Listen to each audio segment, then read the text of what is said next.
Hello, good morning, नमस्कार, सभी का स्वागत है पावर ऑफ नॉलेज लीगल मेरे इस चैनल पे। आई होप सब अच्छे से पढ़ाई कर रहे होंगे, अपना आप कंपटीशन की तैयारी में लगे होंगे, बहुत सारा आप ज्ञान भी अर्जन कर रहे होंगे। ठीक है, आज हम एक छोटा सा टॉपिक लेकर के आ गए, पॉलिटिक्स एंड सोसाइटी के चैप्टर के अंतर्गत ही है, कलेक्टिव एक्शन के बारे में जानेंगे। बहुत इसका आपने सुना होगा इसको बहुत कि कलेक्टिव एक्शन। ठीक है, इसको जान लेते हैं। ठीक है, शुरू करें आज का सेशन। Let's get started. तो देखिए कलेक्टिव एक्शन क्या होता है।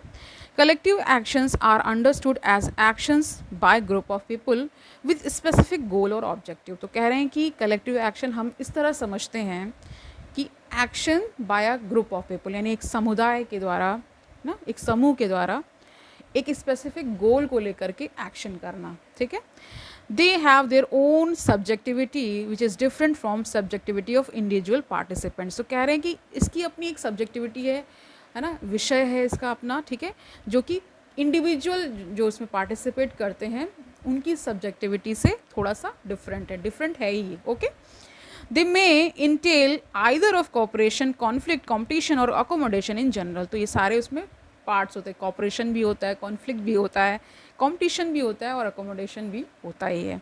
They can either be organised और अनऑर्गेनाइज्ड एंड इंस्टीट्यूशनलाइज्ड और नॉन इंस्टीट्यूशनलाइज्ड। तो ये समझ गए होंगे, ये ऑर्गेनाइज भी हो सकता है, संगठित भी हो सकता है, असंगठित भी होता है, और संस्थागत भी हो सकता है और असंस्थागत भी हो सकता है। ठीक है, structure of collective action is also defined by its organisation, ideology, goals and leadership. कल हमने आइडियोलॉजी पढ़ा था ना, कॉन्सेप्ट को जाना था। ठीक है, तो कह रहे हैं जो जो स्ट्रक्चर है कलेक्टिव एक्शन का वो कैसे डिफाइन होता है, उसकी ऑर्गेनाइजेशन से, ठीक है, आइडियोलॉजी से, गोल से, और उसकी जो लीडरशिप होगी, यानी उसको उस कलेक्टिव एक्शन में भी कोई ना कोई लीडर होगा, उसको लीड कर रहा होगा। Okay, protest, agitations, revolution, social movements, है ना, NGOs, mass production etcetera are some popular form of collective action. तो इनको हम कलेक्टिव एक्शन कह सकते हैं। इसमें बता रहे हैं, प्रोटेस्ट को बता रहे हैं, एजिटेशन को बता रहे हैं, रिवोल्यूशन। ये देखिए ये सारे शब्द जो हैं अलग अलग हैं, लेकिन हम इनको सेम तो नहीं कहेंगे बट सिमिलर जरूर समझते हैं ना। ठीक है, NGOs होते हैं, मास प्रोडक्शन है, ये सारी चीज़ें, इन सभी को क्या कह देते हैं, कलेक्टिव एक्शन कह देते हैं। One of the most famous classification of collective action is given by Herbert bloomer in his critics of research in the social sciences. 1939 की किताब है हर्बर्ट ब्लूमर की। तो इन्होंने 4 टाइप्स ऑफ कलेक्टिव एक्शन बताया है। पहला बताया the crowd. Okay, Neil Smelser, John Lofland and others associate 3 forms of emotions with the crowd, which are panic, that is an expression of fear, craze, है ना।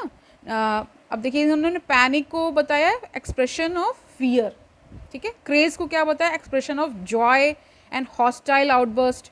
ठीक है, अब इसमें क्रेज आप समझ ही पा रहे होंगे, एक तरह से दीवानगी किसी चीज़ की हो जाना।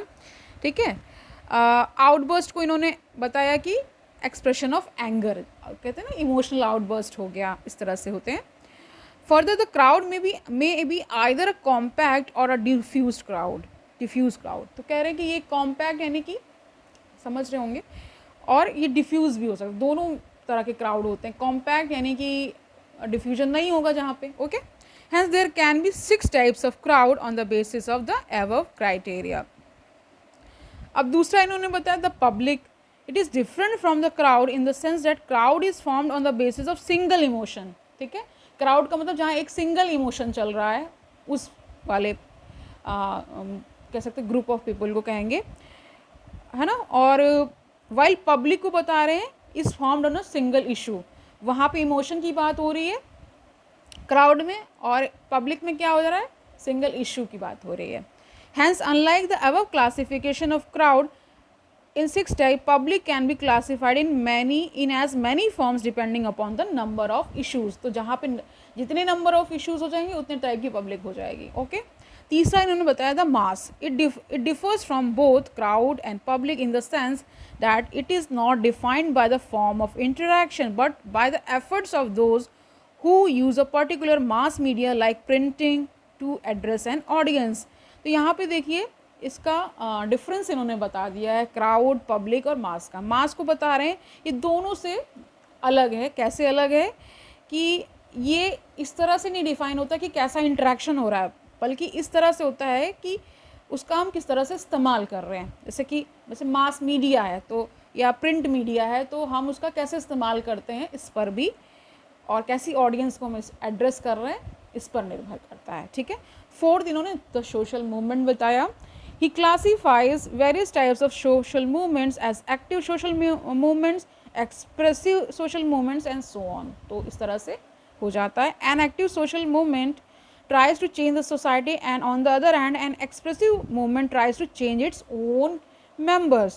तो एक्सप्रेसिव क्या करता है, अपने ही मेंबर को चेंज करता है, और एक्टिव मूवमेंट क्या करता है, सोसाइटी को चेंज करता है। Okay, for example Jan Lokpal movement of Anna Hazare and India against corruption will be classified as an active movement while transcendental movement of Mahesh Yogi will be classified as expressive movement. Okay, अब देखिए कल हम प्रोटेस्ट एजिटेशन लेने वाले हैं और सोशल मूवमेंट को भी थोड़ा जानेंगे। ये टॉपिक्स हैं, इनको जान लीजिए आप, तो आपके लिए ही अच्छा रहेगा। ठीक है, सोशल मूवमेंट बड़ा टॉपिक है तो उसको अलग से करेंगे, और प्रोटेस्ट को हम थोड़ा सा आज जान लें, क्या कर लेते हैं ना, या फिर जो एजिटेशन है और प्रोटेस्ट को एक साथ कर लेंगे। आज के लिए कलेक्टिव एक्शन पे आप फोकस करिए, इसको जानिए। इसमें 4 डिवीज़न जो इन्होंने बताए हैं, 4 टाइप्स ऑफ कलेक्टिव एक्शंस बताए हैं, जिसमें क्राउड है ना, मास है, पब्लिक है और सोशल मूवमेंट है। ठीक है, इसको अलग तरीके से समझिए और इसमें डिफरेंस क्या है वो जानिए।